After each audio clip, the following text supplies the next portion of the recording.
Okay friends, चलिए अभी हम लोगों ने P21 प्रॉब्लम की है। P22 हम लोग पहले कर चुके हैं। अब हम P23 प्रॉब्लम देख रहे हैं। अगर ये प्रॉब्लम देखें आप, इस क्वेश्चन में हमको क्या करना है तो आपको देखने से ही समझ में आएगा। नेटवर्क ड्रॉ करना है, क्रिटिकल पाथ निकालना है, कर लेंगे। प्रोजेक्ट ड्यूरेशन निकालनी है, निकल आएगी। वेरिएंस निकल आएगा हर एक्टिविटी का। What is the probability project is completed between 35 and 40 days. तो आपने 35 से 40 डेज की प्रोबेबिलिटी निकालनी है, तो आप 35 डेज की प्रोबेबिलिटी निकाल लीजिए और 40 डेज की प्रोबेबिलिटी निकाल लीजिए। दूसरा क्वेश्चन में दिया है उन्होंने, प्रोबेबिलिटी दे रखी है और project is completed when should start, मतलब इन्होंने कंप्लीशन डेट दे रखी है। यहाँ थोड़ा सा एक मतलब क्वेश्चन को थोड़ा सा ट्विस्ट किया है, कोई ज़्यादा घबराने की बात नहीं है। अभी तक हम लोगों को ड्यूरेशन निकाल लेते हैं, मतलब प्रोबेबिलिटी दी रहती है। अब यहाँ पर प्रोबेबिलिटी दे रखी है, तो इससे हमारा ड्यूरेशन निकल आएगा x इजिकल टू, जैसे अभी हमने थोड़ी देर पहले P21 में किया था, अगर आपने देखा हो। हमको प्रोबेबिलिटी दे रखी थी तो हमने ड्यूरेशन निकाला था 21 वीक। तो ऐसे ही हम इसमें 95% की प्रोबेबिलिटी निकाल लेंगे और 95% की प्रोबेबिलिटी पे हमारा ड्यूरेशन निकल आएगा। अब उन्होंने बोला प्रोजेक्ट मुझे कंप्लीशन करना है इतने दिन पे, इस तारीख को कंप्लीशन करना है। तो कंप्लीशन डेट में से हम वो डेज जो ड्यूरेशन के डेज हैं वो हटा देंगे, माइनस करके स्टार्ट कब करना है वो निकालना है। ठीक है ना, कि प्रोजेक्ट स्टार्ट कब करें। तो कंप्लीशन डेज में से ड्यूरेशन वाले डेज प्रायर करके ना स्टार्ट डेज निकाल लेंगे। तो ये क्वेश्चन आपको मैंने एज अ होमवर्क दे रहा हूं। अब हम देख रहे हैं P24 प्रॉब्लम। देखें इसमें कोई खास है क्या। चलिए P24 प्रॉब्लम देखेंगे, एक बार पढ़ लीजिए इस प्रॉब्लम को पूरा।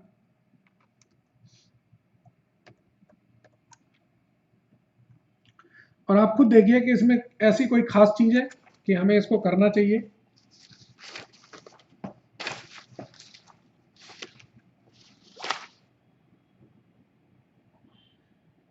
ट्वेंटी थ्री प्रॉब्लम मैंने होमवर्क में दे दिया,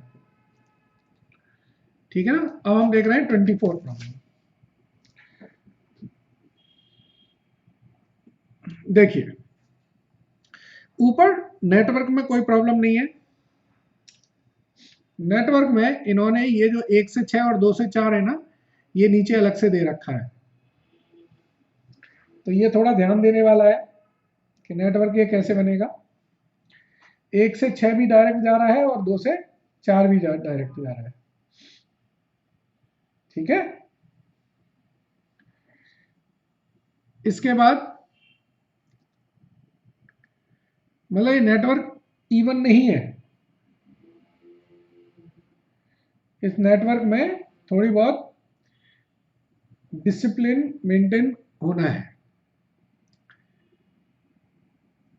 इसके बाद क्या है, draw the network, find the critical path after the. इसमें कोई ऐसी खास बात है नहीं। After the earliest and latest event time, probability निकालनी है 31 वीक की, 46 वीक की। और लास्ट में इन्होंने बोला है कि अगर 3 से 5 की एक्टिविटी है वो टाइम रिवाइज कर दें तो क्या होगा, क्रिटिकल पाथ पे क्या होगा। तो कुछ नहीं, आप 3 से 5 की जो एक्टिविटी है उसका टाइम जो यहाँ पर मोस्ट लाइकली टाइम कितना दिया है, 11 दिया है, इसकी जगह 14 कर दीजिए और 14 करेंगे तो जो क्रिटिकल पाथ में चेंजेस आएगा वो बता देंगे। तो ये कोई खास क्वेश्चन नहीं था। तो 23 और 24 आपका एक तरह से मैंने आपको होमवर्क दिया। अब हम देखते हैं 25 problem.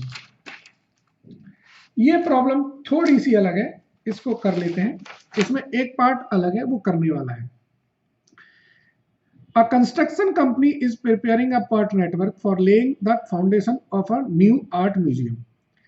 Given the following set of activities, क्या करना है, नेटवर्क ड्रॉ करना है, ठीक है। Compute the slack of each activity and determine the critical path. तो स्लैक तो पता है ना, स्लैक क्या होता है? स्लैक बताया था मैंने, difference of E and L.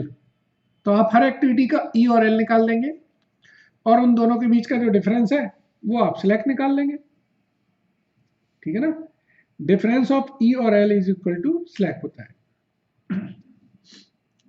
इसके बाद क्या है, ये पॉइंट आपको समझाना है। कैसे होगा ये point? The contract specifies a rupees 5,000 per week penalty for each week the completion of the project extend beyond 37 week। तो अब इन्होंने बताया कि 37 वीक के बाद अगर कोई भी डेज एक्स्ट्रा बढ़ते हैं तो हर वीक का 5,000 रुपए लगेगा। What is the probability that the company will have to pay maximum penalty of rupees 15,000? तो आप 15,000 का मतलब क्या होता है कि 15,000 का मतलब है कि 5,000 पर वीक से 3 वीक तक की आप पेनल्टी झेलने के लिए तैयार हैं। तो 3 वीक तक की पेनल्टी झेलने का मतलब होता है कि आप 37 वीक प्लस 3 वीक्स यानी कि 40 वीक आपका ड्यूरेशन हो गया। तो x इक्वल टू क्या हो जाएगा? 40 वीक। अब x इक्वल टू 40 वीक पर आप अपनी प्रोबेबिलिटी निकाल दीजिए बस, ठीक है ना। x इक्वल टू 40 वीक पर आप अपनी प्रोबेबिलिटी निकाल दीजिए। यहां पर x बार आ जाएगा 37 और सिग्मा आप वेरिएंस क्रिटिकल पाथ का उससे निकाल के स्टैंडर्ड डेविएशन निकाल ही सकते हैं। P26 जो है वो आपका रिसोर्स स्मूथिंग का है। इसमें मैंने आपको एक प्रॉब्लम कराई थी, P10 है आई थिंक सो, देख लेते हैं एक बार।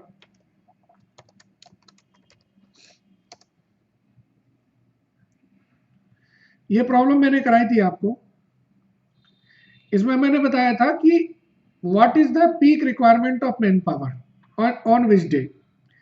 तो मैंने आपको इन्होंने हर एक्टिविटी के लिए लेबर और कारपेंटर की रिक्वायरमेंट दे रखी है। तो हम टाइम स्केल्ड डायग्राम बनाएंगे और हर एक्टिविटीज में देखेंगे कि वो एक्टिविटीज में कितने लेबर हैं, कितने क्या हैं। इस क्वेश्चन में एक गलती है, मैं आपको बता दूं, अगर गौर से आप देखें, इस क्वेश्चन में प्रायर एक्टिविटीज नहीं दे रखी हैं। तो जब तक आपको प्रायर एक्टिविटीज नहीं दे पाएंगे तो ये क्वेश्चन आपका नेटवर्क इसका प्रॉपर नहीं बनेगा। तो ये इसमें गलती है। जब हम इसमें, ये इंस्टीट्यूट ने आरटीपी में पूछा था मई 2013 में, इसलिए मैंने इस क्वेश्चन को बुक में रखा हुआ है। बट जब तक हमारे पास प्रायर एक्टिविटीज नहीं होंगी हम नेटवर्क नहीं बना पाएंगे, और जब तक नेटवर्क नहीं बनेगा हमारा यही नहीं पता कि ए के बाद बी स्टार्ट होनी है कि बी के बाद सी स्टार्ट होनी है। तो technically this question is wrong, but I mention this question in our book क्योंकि आपको पता होना चाहिए कि ये क्वेश्चन गलत है, ठीक है ना। जब हमारे पास प्रायर एक्टिविटीज दी होंगी तो हम उससे नेटवर्क बना लेंगे। इसके बाद हमें पता होगा कि किस दिन हमें कितने लेबर की रिक्वायरमेंट है और कितने कारपेंटर की रिक्वायरमेंट है। फिर हम जो कारपेंटर और लेबर की रिक्वायरमेंट है हम वो देखेंगे कि कौन कौन सी एक्टिविटीज हम बाद में शिफ्ट कर सकते हैं जिससे हमारा प्रोजेक्ट पे मेजर इंपैक्ट ना हो। तो हम शिफ्टिंग करके अपने रिसोर्स को स्मूदन कर देंगे, ठीक है। चलिए अब देखेंगे हम P27 प्रॉब्लम। ये बहुत ही सिंपल प्रॉब्लम है, जबरदस्ती डाल रखी है, आरटीपी में ही आई थी इसलिए हमने डाली हुई है। इनडायरेक्ट कॉस्ट दे रखी है, नेटवर्क ड्रॉ करिए, critical path, normal project duration क्या है, एसोसिएटेड कॉस्ट वर्ड यूज किया है। एसोसिएटेड कॉस्ट कुछ नहीं होता है, वर्ड वही normal cost plus indirect cost होती है, मतलब डायरेक्ट और इनडायरेक्ट कॉस्ट।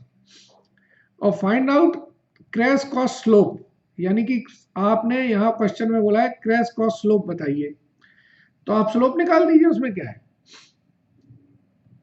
P28 हम करा चुके हैं, P29 देखेंगे।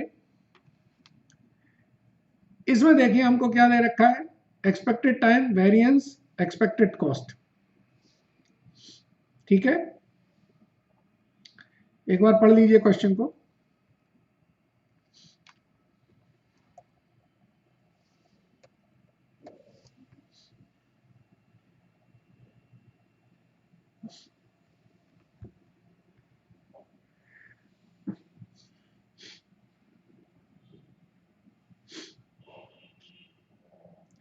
वेरिएंस ऑफ हर एक्टिविटी का दे रखा है।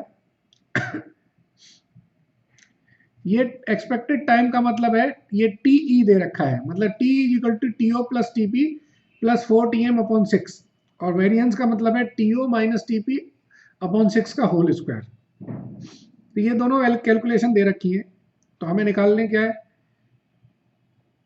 हमें नेटवर्क ड्रॉ करना है, क्रिटिकल पाथ निकालना है, क्रिटिकल पाथ के बाद जो क्रिटिकल पाथ है हमें कॉस्ट निकालनी है, कॉस्ट तो टोटल हो जाएगी, एक्सपेक्टेड टाइम निकालना है जो क्रिटिकल पाथ का टाइम है, एंड स्टैंडर्ड डेविएशन निकालना है ऑफ क्रिटिकल पाथ। कितने सिंपल सिंपल से क्वेश्चन होते हैं सॉरी जो हमको पूछे जाते हैं। चलिए ये क्वेश्चन देखेंगे, आरटीपी मई 2011 में पूछा गया था। हमें नॉर्मल टाइम दे रखा है, क्रैश टाइम दे रखा है, नॉर्मल कॉस्ट क्रैश कॉस्ट दे रखी है। कर चुके हैं इस क्वेश्चन को, नेटवर्क ड्रॉ करिए, क्रिटिकल पाथ निकालिए, नॉर्मल प्रोजेक्ट ड्यूरेशन क्या है, इसकी एसोसिएट कॉस्ट क्या है, टोटल फ्लोट निकालना है। तो टोटल फ्लोट क्या होता है, ईएसटी और एलएसटी का डिफरेंस या ईएफटी एलएफटी का डिफरेंस। क्रैश कर दें एक्टिविटीज, इसमें क्रैशिंग भी करनी है हमको जिससे हमारी कॉस्ट कम से कम हो, कर देंगे, कॉस्ट स्लोप निकाल लेंगे और कॉस्ट स्लोप से जो लीस्ट कॉस्ट है उसको हम क्रैशिंग करते चले जाएंगे। इसके बाद ये देखेंगे P32। चलिए एक बार ये प्रॉब्लम देख लेते हैं, अच्छी लग रही है प्रॉब्लम देखने में, पढ़ लीजिए इस प्रॉब्लम को, इसको करेंगे ये प्रॉब्लम को हम लोग, एक बार पढ़ लीजिए प्रॉब्लम को। ये आरटीपी नवंबर 2009 में क्वेश्चन आया है। अब देखिए आरटीपी के जो क्वेश्चन सिमिलर टाइप से हैं उनको मैंने ज्यादा वेटेज नहीं दी, आप कर सकते हैं, प्रैक्टिस करनी हो तो कर लीजिए, अदरवाइज जरूरत नहीं है। जितने क्वेश्चंस करा दिए उनकी बहुत अच्छी तरह से, जहां डिफरेंट कॉन्सेप्ट्स हैं वो क्वेश्चंस हम करा ही रहे हैं। एक बार पढ़ लीजिए इस क्वेश्चन को, ये क्वेश्चन थोड़ा अलग दिख रहा है।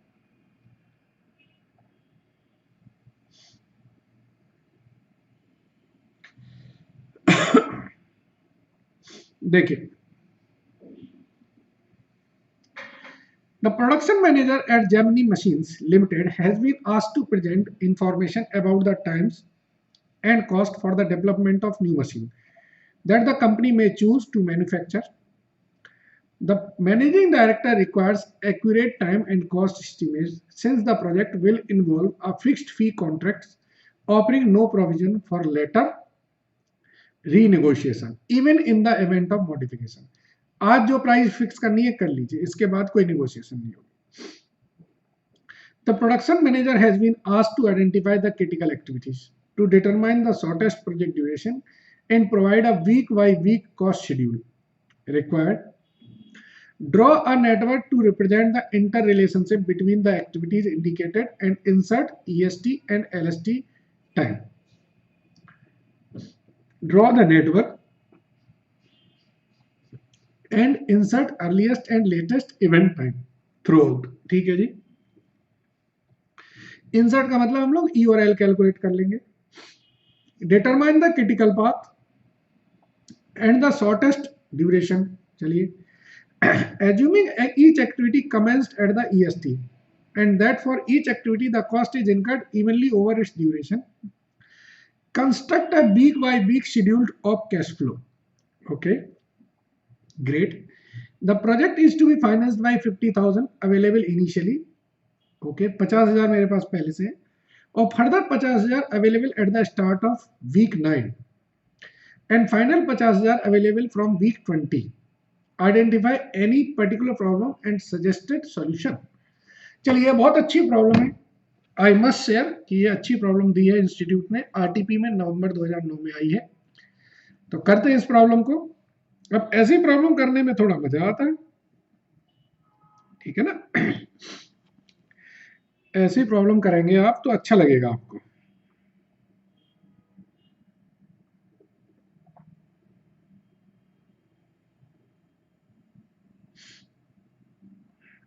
चलिए करते हैं इस प्रॉब्लम को। तो हम देखेंगे सबसे पहले हमसे क्या पूछा है। सबसे पहले पूछा है नेटवर्क, तो सबसे पहले तो हम इसका नेटवर्क ही ड्रॉ कर ले, ठीक है ना। देख लीजिए आप, क्योंकि फिर मैं बुक में चला जाऊंगा। नेटवर्क ड्रॉ करेंगे।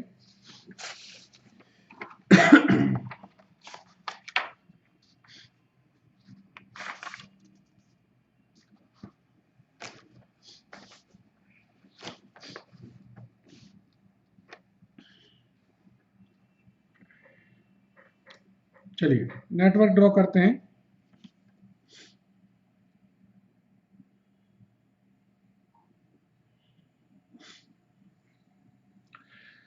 ए B C D E F G H I J, ये हमारी एक्टिविटीज हैं। और प्रीसीडिंग एक्टिविटीज अगर देखें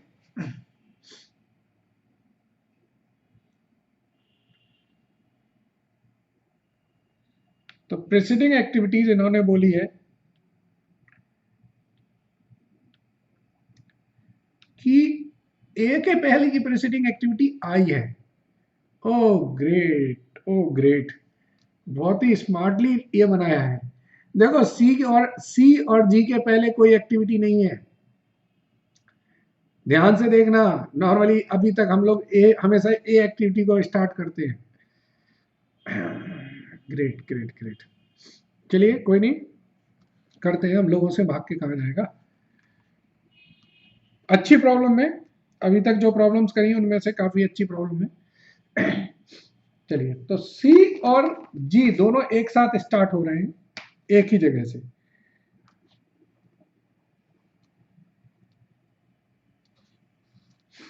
सी और जी, ये तो हो गई सी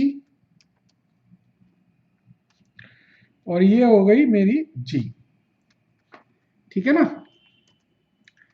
अब देखें सी के बाद क्या है, जो सी के बाद है, अब देखें जे एक्टिविटी आ रही है सी और डी के बाद।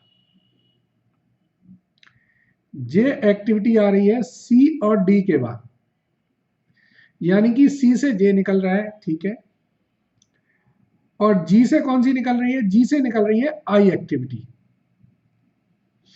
जी से निकल रही है हमारी आई एक्टिविटी। चलिए, तो जी से हम आई एक्टिविटी निकालते हैं।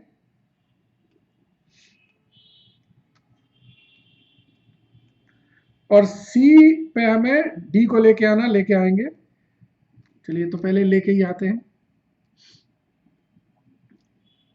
अब देखें आई से कौन कौन सी एक्टिविटी निकल रही है। आई से हमारी निकल रही है, एक तो एक्टिविटी निकल रही है ए, दूसरी निकल रही है डी और तीसरी निकल रही है ई।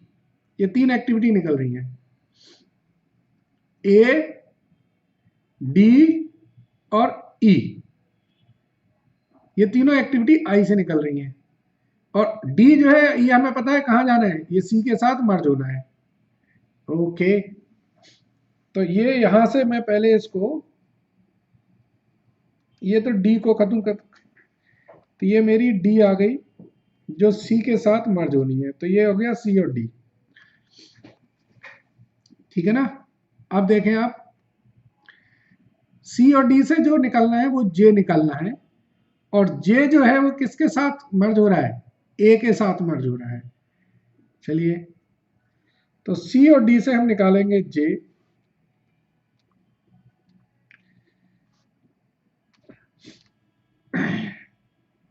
और जे जो है वो किसके साथ मर्ज हो रहा है, ए के साथ में। और ए निकल रहा है मेरा आई से, दिया है क्वेश्चन में। तो ये पॉइंट आ गया मेरा ए और जे।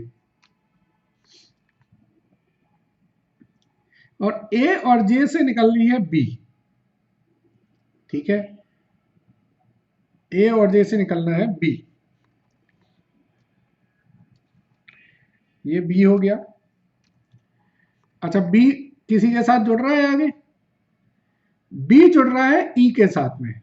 और ई कहां से आ रहा था, ई आई से ही आ रहा था। ओके ओके ओके, तो यहां से अब जो आई आया था यहां से एक ई भी निकल गया। तो अब ये पॉइंट हो गया मेरा बी एंड ई, ठीक है ना। बी और ई से क्या निकलना था, एच। बी और ई से निकलना है एच, तो एच निकालेंगे। और एच के बाद एच कहाँ प्रीसीडिंग एक्टिविटीज में है, एच है एफ के प्रीसीडिंग, यानी कि जो लास्ट एक्टिविटी है वो एफ है। ओहो, देखा, जरूरी नहीं है कि ए ही पहली एक्टिविटी हो, यहां सी और जी थी और ए देखो बीच में आई। तो ये क्वेश्चन किसी भी तरीके से ट्विस्ट कर सकते हैं, बहुत बढ़िया क्वेश्चन लगा मुझे ये। चलिए, अब मुझे इनके EST LST करने हैं, तो मैंने पहले इनके ड्यूरेशन लिख दूं मैं जल्दी से, ड्यूरेशन लिख देते हैं। अब तो ड्यूरेशन तो इजी है, ए का ड्यूरेशन है 1, ए का ड्यूरेशन है 1, इसके बाद सी का ड्यूरेशन है 3, सी का ड्यूरेशन है 3, जी का ड्यूरेशन है 4, जे का ड्यूरेशन है 3, चलो ए बी, बी का लिख लें 4, सी कर दिया मैंने, डी का ड्यूरेशन है 5, अब ई का ड्यूरेशन है 2, एफ का ड्यूरेशन है 6, जी का ड्यूरेशन है 4, कर चुका हूं, एच का ड्यूरेशन है 8, आई का ड्यूरेशन है 2 और जे का ड्यूरेशन है 3। जे कहाँ है, जे कर चुका हूं 3। तो ये ड्यूरेशन हो गया मेरा। अब मुझे पता है क्या करना है, मुझे सभी में 2-2 बर्फियां देनी है, क्योंकि मुझे सभी का ई और एल निकालना है। क्वेश्चन में बोला है इन्होंने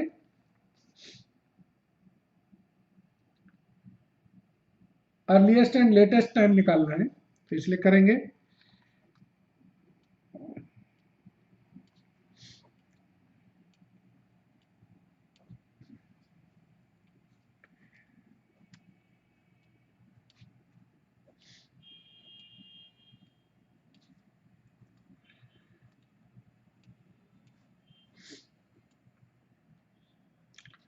ठीक है,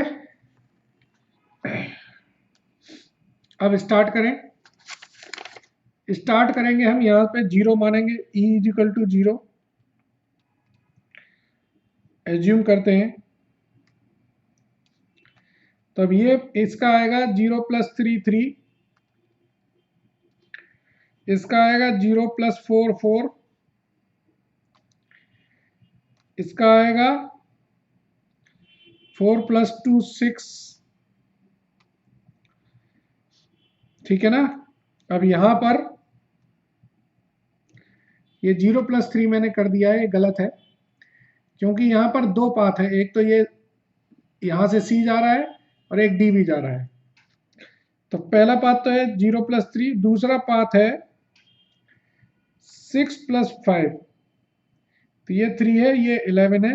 इनका जो मैक्सिमम होता है वो हम लोग लेते हैं, बताया गया है आपको पहले भी, ठीक है। तो ये आया हमारा 11। अब यहां तक आ गए, यहां पर आएगा 11 + 3 14, एक तो ये पाथ हो गया। दूसरा पाथ है हमारा 6 + 1,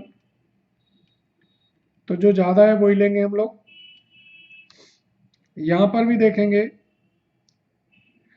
तो पहला पाथ है 14 + 4 18, और जो दूसरा पाथ है वो है 6 + 2 8।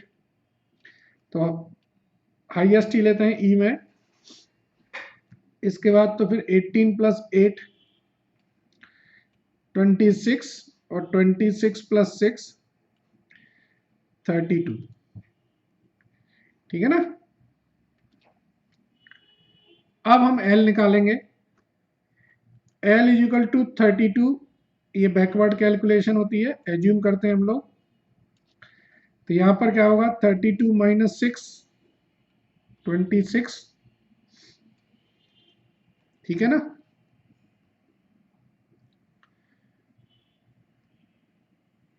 अब यहां पर L कितना आएगा, 26 माइनस 8 18,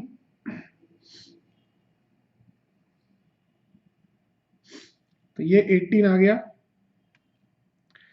यहां पर L आएगा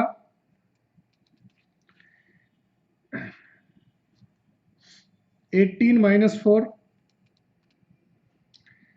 14, यहां पर L आएगा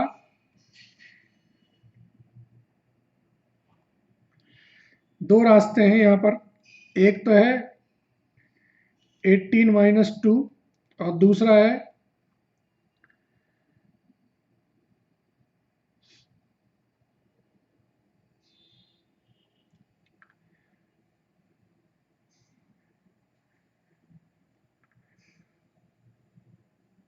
18 माइनस 2 तो होगा, और दूसरा कितना होगा, 14 माइनस 1 ही तो होगा। तो 14 माइनस 1, तो ये 13 हो गया।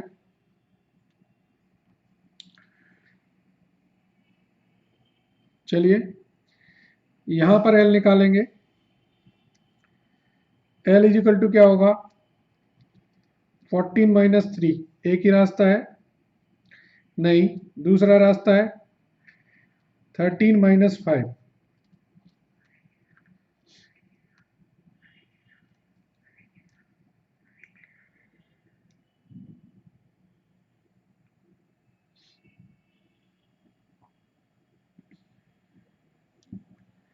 कहीं कुछ गलती हो रही है छोटी सी। चलिए क्रिटिकल पाथ क्या आ रहा है, G I D J,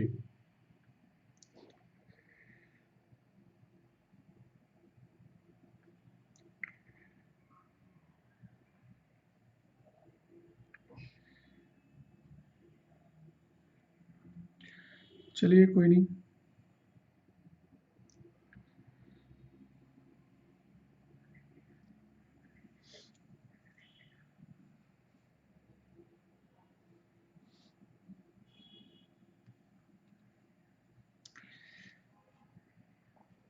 इसका आएगा 11 और ये आएगा आपका 8, तो हम लोग मिनिमम जो है बोलेंगे 8, ठीक है। यहां पर आएगा 13 माइनस 2,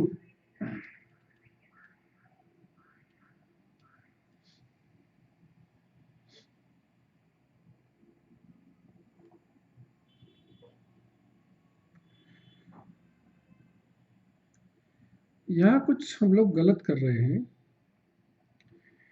हम लोगों को इधर से यहाँ जाना चाहिए और फिर यहाँ आने के 3 रास्ते हैं, ओके। तो यहाँ गलती हो गई हमसे।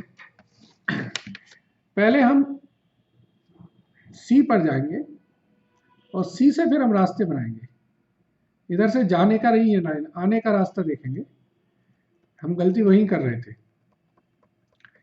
वही मैं कह रहा हूँ कि कहीं ना कहीं हमसे गलती हो रही है। रिवर्स एरो देखना है हमें, तो रिवर्स एरो हमारा कहाँ पर है, ये हमारा इस तरफ है, तो हमें रिवर्स एरो ये यहाँ पर 11 ही आएगा। रिवर्स एरो देखिए आप, ऐसे ही अब यहां पर जो है 3 रिवर्स एरो आ रहे हैं, तो यहां पर हमारे 3 पाथ आएंगे। एक तो 18 माइनस 2 आएगा, एक 14 माइनस 1 आएगा और एक 11 माइनस 5 आएगा। तो इन तीनों का मिनिमम, जहां जहां एरो रिवर्स आ रहा है ना, हमें वो पॉइंट देखना है। यहां से तीनों पाथ इमिनेट हो रहे थे, तो मैंने यहाँ एक इग्नोर कर दिया, ये हमारा 6 ही रहेगा, ठीक है ना। अब हम देखेंगे यहां पर क्या आएगा, L is equal to 6 minus 2, तो ये 4, एरो रिवर्स हो रहा है, रिवर्स डायरेक्शन में जाना है ना हमें। यहां हमने फॉरवर्ड डायरेक्शन में गए, एरो इस तरफ जा रहा है, मैंने अगर एरो इस तरफ जा रहा होता तो हमारी कैलकुलेशन सही थी। अब हम रिवर्स एरो देखेंगे, टेल की तरफ जा रहे हैं, तो हमारे पास दो पाथ है एल में, एक तो है 11 माइनस 3 और दूसरा है 4 माइनस 4, इसकी वैल्यू 8 है और इसकी वैल्यू 0, तो ये 0 आ गया, ठीक है। देखिए कंफ्यूजन कहीं पर भी हो सकता है, इसलिए उसमें कोई वो नहीं है कि कंफ्यूजन क्यों हुआ है, कैसे हुआ, प्रैक्टिस में हो जाती है गलती। चलिए अब हम देखेंगे पॉसिबल पाथ।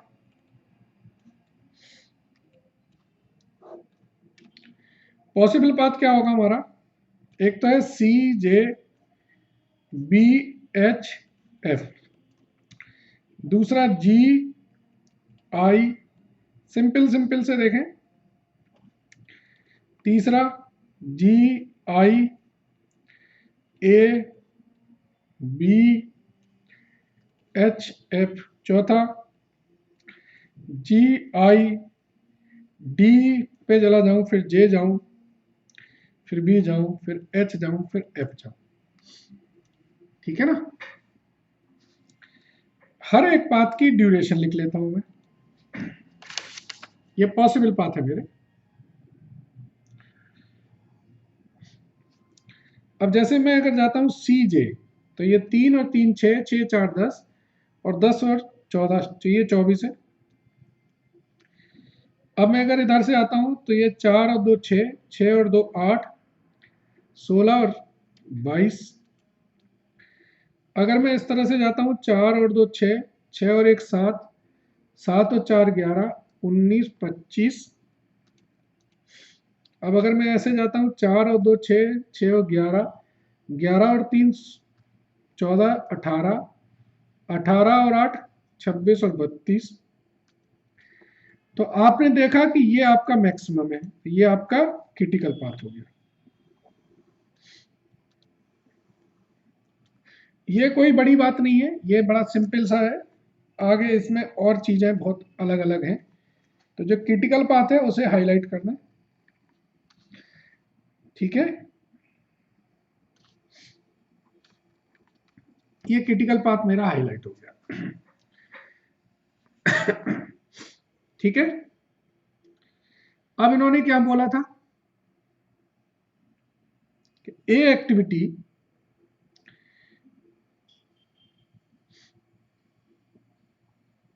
अब इन्होंने क्वेश्चन में जो पूछा था वो देख लेते हैं। Draw a network to represent inter relationship between the activities, insert earliest and latest event time, वो भी कर दिया हमने। Determine the critical path and shortest possible duration, तो शॉर्टेस्ट पॉसिबल ड्यूरेशन हमारी आई है 22 डेज की, ठीक है। नहीं, शॉर्टेस्ट ड्यूरेशन होता तो हम बोलते हैं 22 डेज, लेकिन यहाँ वर्ड एक यूज किया है शॉर्टेस्ट एंड पॉसिबल वर्ड भी यूज कर दिया। पॉसिबल का मतलब है कि सारी चीजें कवर्ड हो जाए उसमें, बड़ा ही लैंग्वेज में बहुत घुमाया इस क्वेश्चन में। सो शॉर्टेस्ट, अगर ये पॉसिबल वर्ड नहीं होता तो हम 22 हमारा होता है, लेकिन अगर पॉसिबल है, पॉसिबल का मतलब ये है कि प्रोजेक्ट तो हमारा कंप्लीट हो, सो दैट पॉसिबल का मतलब ऑल एक्टिविटीज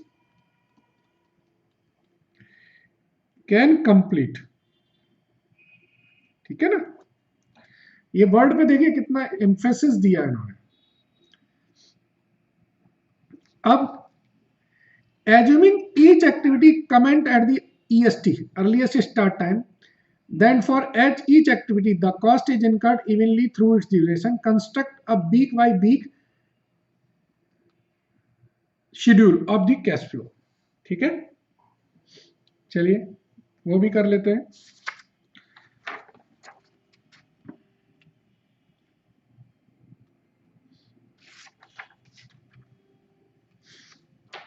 ठीक है, तो